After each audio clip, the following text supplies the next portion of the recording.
오늘 17장 1절로 9절까지 말씀해 보시면 욥의 한탄과 간구를 볼 수 있는데 그 가운데서도 하나님을 의지하는 욥의 모습을 또한 볼 수가 있습니다.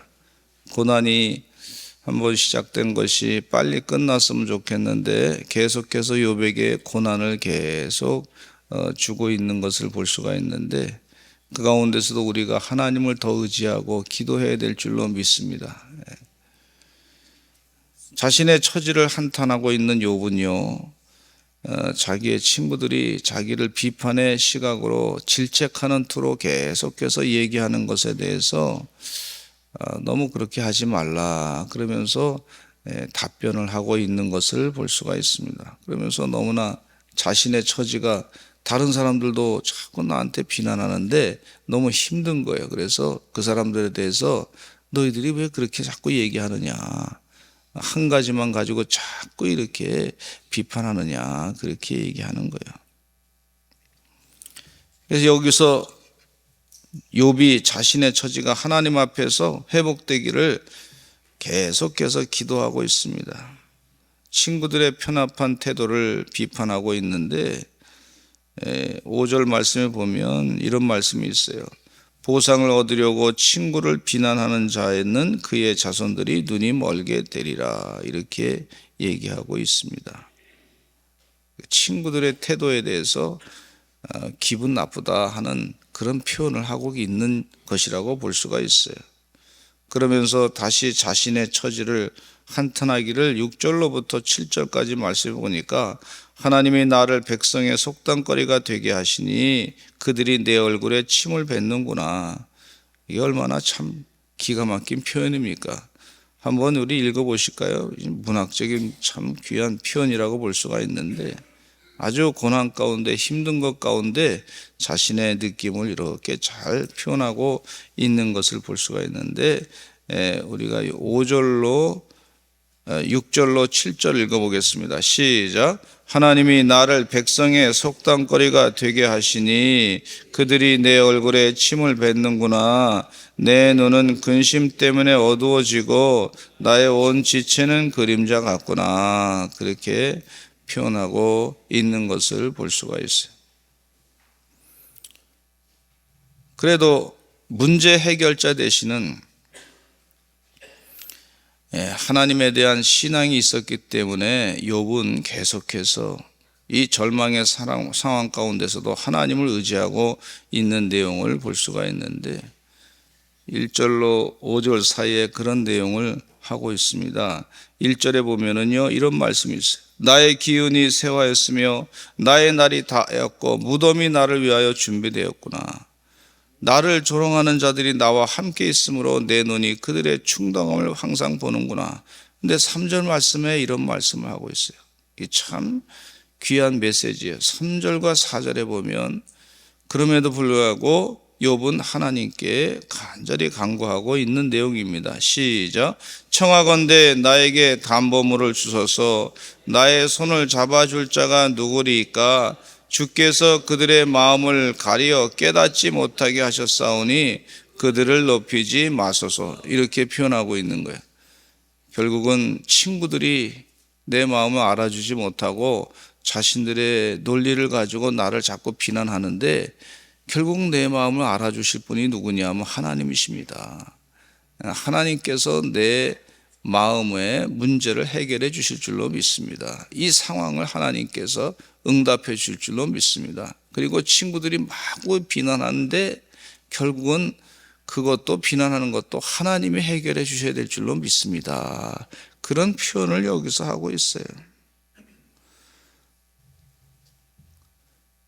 그러면서 6절에서부터 9절까지 내용 가운데 하나님 나를 백성의 속담거리가 되게 하시니 그들이 내 얼굴에 침을 뱉습니다.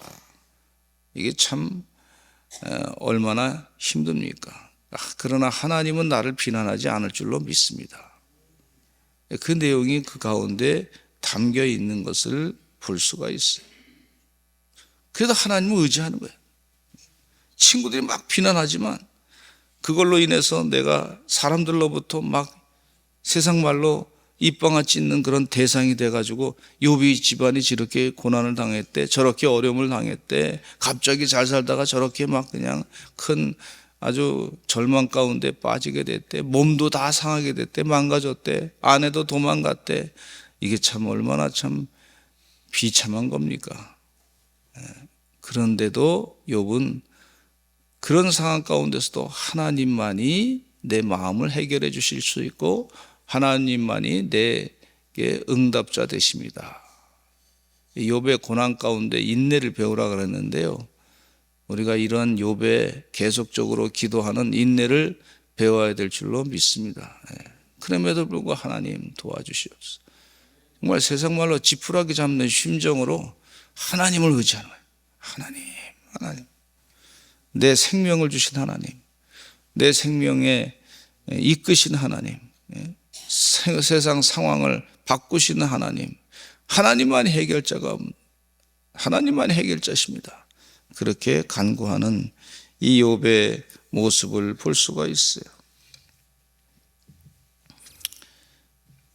그러면서 욥은 또 절망적인 상황을 자세하게 얘기합니다. 10절로부터 16절까지 말씀해 보면은요, 친구들이 욥을 비난하게 되는 것에 대해서 또 답변하는데, 이 10절로부터 12절까지 내용에 보면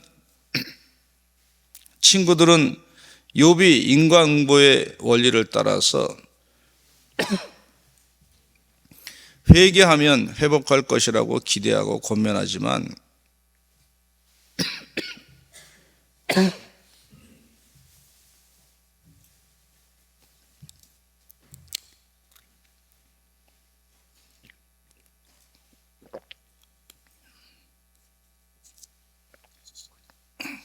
죄송합니다. 그래서 욥의 친구들의 권고에 대해서 이 인과응보의 교리를 가지고 자꾸 얘기하니까 그들의 얘기에 대해서 욥이 이렇게 그걸 어리석은 것이다, 그렇게 설명하고 있어요. 12절에 보면 이런 말씀이 있어요. 같이 한번 읽어보겠습니다. 12절에 시작. 그들은 밤으로 낮을 삼고 빛 앞에서 어둠이 가깝다 하는구나. 그들의 논리가 완전히 옳은 거 아니다. 꼭 그것만 다 되는 거 아니다. 오히려 자기들의 그 인과응보의 교리의 논리를 가지고 계속해서 하나님의 그 귀한 뜻을 알지 못하는구나. 진리를 오히려 뒤집어 놓고서 보는구나. 그렇게 얘기하는 것을 볼 수가 있어요. 근데 우리 성경 말씀에 보면요, 이 요셉이라고 하는 인물이 있어요.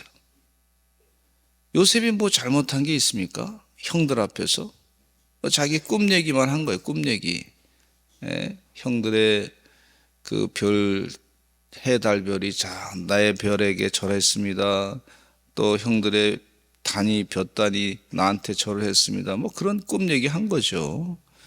그리고 아버지 야곱으로부터 사랑을 제일 많이 받아가지고 채색 옷을 아주 무늬가 있는 옷으로 이렇게 옷을 받았단 말이에요. 사랑을 받은 건데 뭐 욥 자신이 뭐 그렇게 형들을 미워한다든지 부모님을 미워한다든지 나쁜 짓을 했다든지 뭐 그런 나쁜 마음을 가졌다든지 뭐 그런 것이 없었단 말이에요.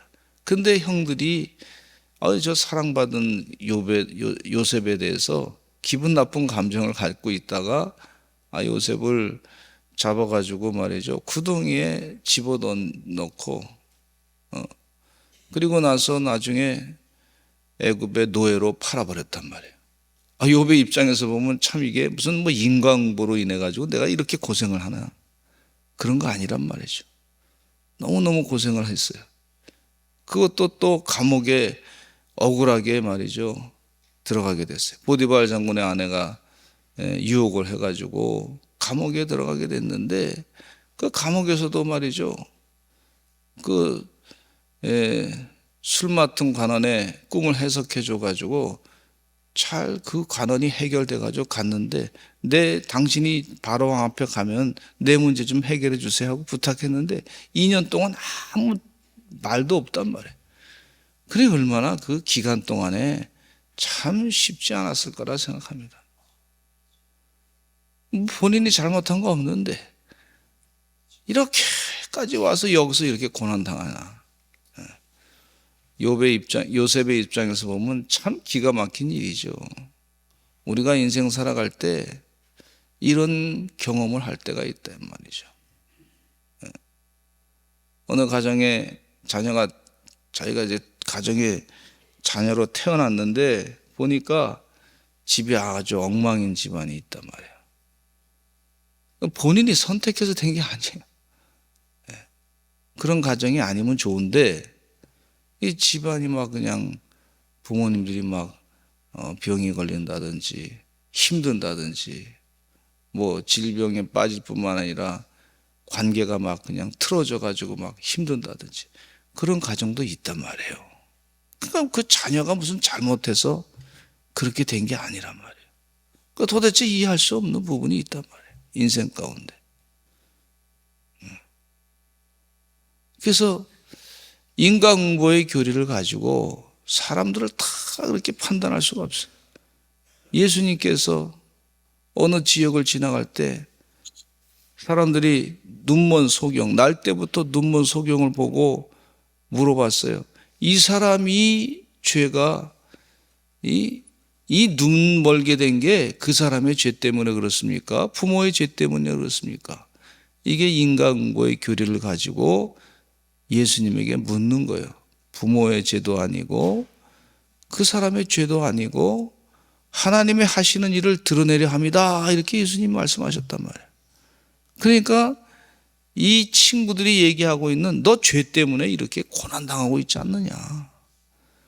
이렇게 마구 그냥 공격하는 거 그게 다 옳은 거 아니다. 이욥이 그 부분을 가지고 지적해서 얘기해 주고 있는 것을 볼 수가 있어요.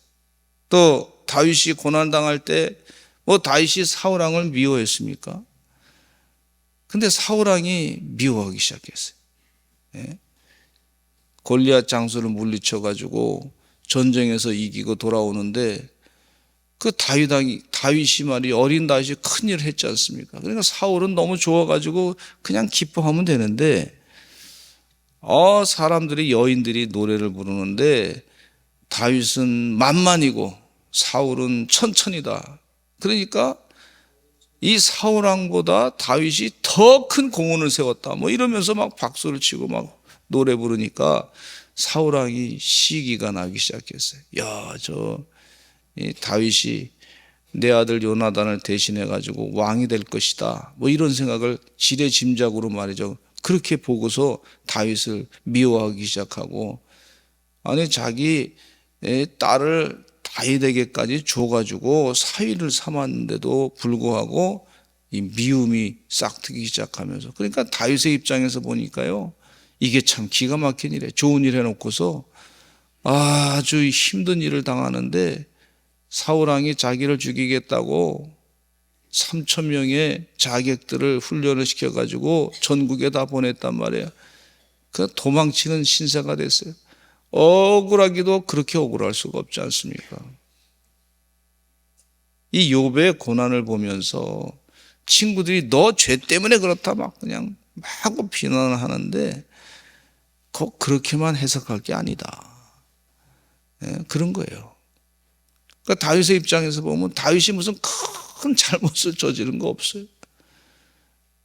요나단 친구를 얼마나 좋아했는지 몰라요. 그 사랑하고 서로 돕고 그리고 다윗은 사울왕을 존경하고 그렇게 생활했는데도 불구하고 그런 일을 당하는 것을 보면 이 세상 만사가 다 그렇게 인과응보의 논리를 가지고 다 그렇게 해석할 수 없는 것이다 하는 것을 깨닫게 해주고 있어요. 다니엘은 바벨론 포로로 잡혀가서 고난당하는데 어렸을 때 나라가 기운이 없어가지고 바벨론의 제국에 의해서 나라가 망가지게 되는데 그 망가지는 통해서 자기가 뭐 자기 의지와 상관없이 그냥 바벨론 포로로 잡혀간 거예요. 자기 인생에 이게 무슨 일이야, 이게 도대체. 이게 있을 수 없는 얘기죠. 부모님 떠나가지고 생이별해가지고 그리고 바벨론 포로로 잡혀갔는데 뭐 당연히 궁정에서 살게 돼서 하나님의 지혜 가운데 축복 가운데 세상 사람들보다 10배나 많은 지혜를 얻게 돼서 주의 일을 감당하게 됐는데 이 모든 것을 보면 욥은 지금 이 친구들이 자기를 막 비난하는 것도 이제 깨닫게 되기를 어떻게 됐냐면 그냥 비난으로서만 그냥 본 것이 아니라 나를 미워해가지고 싫어해가지고 그렇게만 본 것이 아니라 욥은 어느 단계의 수준까지 가게 되냐면 이것도 하나님의 친구들이 비난하는 것도 하나님의 섭리 안에서 있는 것이다. 이런 믿음으로까지 가게 된 걸 볼 수가 있어요. 네. 여러분 이 삶 가운데 고난이 있고 힘든 것이 있고 그런데 그 나를 굉장히 힘들게 하는 사람도 하나님의 섭리 안에서 그 있는 것이다라고 고백할 수 있는 그런 단계까지 신앙의 단계까지 가시기를 간절히 축원합니다. 이게 하나님이 나를 미워해서 저렇게 저 사람이 나를 힘들게 하는구나. 꼭 그렇게만 또 본인이 생각하지 말라는 얘기예요. 이것도 하나님의 섭리 가운데 있는 하나님의 계획이 있을 수 있다. 큐티를 이 책을 그 교회 우리들 교회 김양재 목사님 같은 경우도 결혼해 보니까 말이죠. 또 결혼해서 사는데 서울대학교 피아노과를 졸업해가지고 음악 선생으로 정말 잘 나가는 사람이었는데 결혼해서 보니까 옛날에 말이죠. 시집살이를 얼마나 하게 하는지. 매일 시집살이 하는데 그 시부모님이 이해를 못하니까 말이죠. 걸레를 빨아서 닦으라 그러고 그 피아노 연습해야 되고 막 그 연주자로서 훌륭한 사람이 될 수 있는데 그런 길은 다 막아지게 됐어요. 그 바깥에 나갈 수 있는 기회도 없었어요.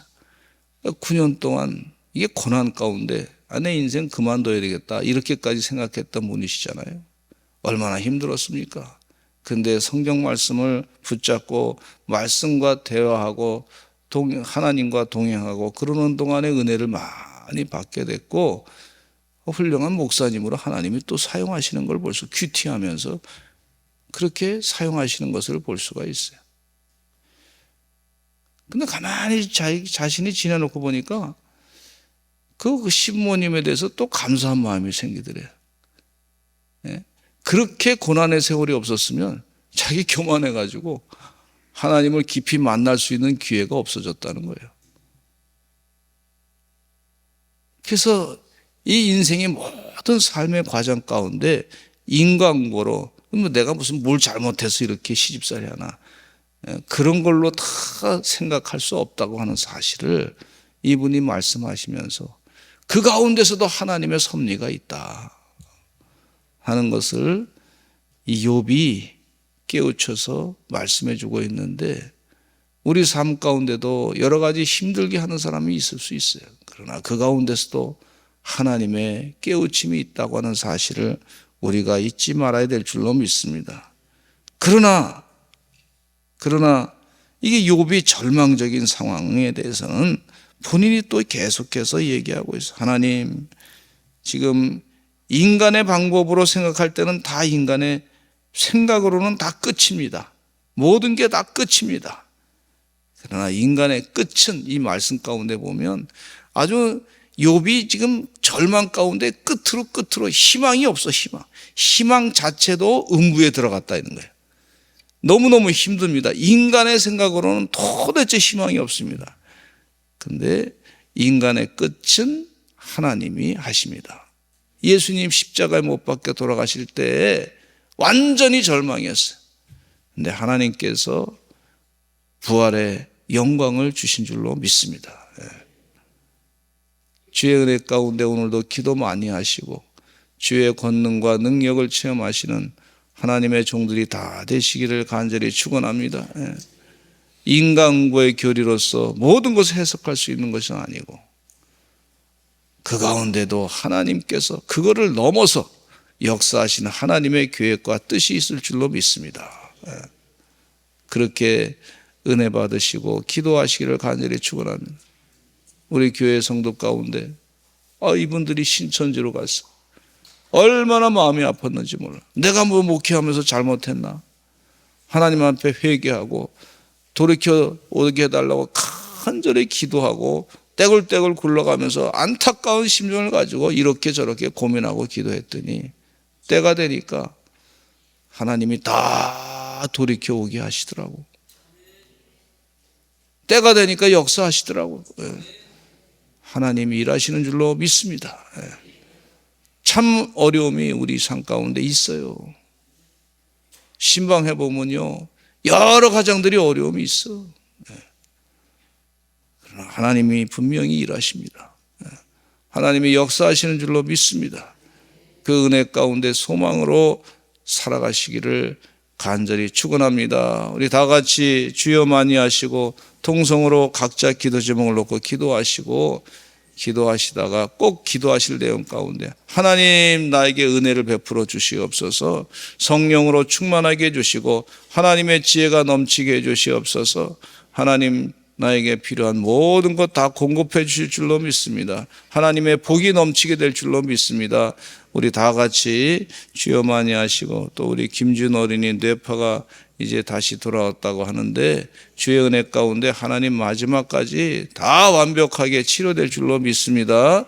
우리 기도해 주시기를 바라고, 암 투병하신 분들, 경제적으로 어려우신 분들 다 하나님 은혜 가운데 해결해 주실 줄로 믿습니다. 주여 많이 하시고 통성으로 기도하겠습니다.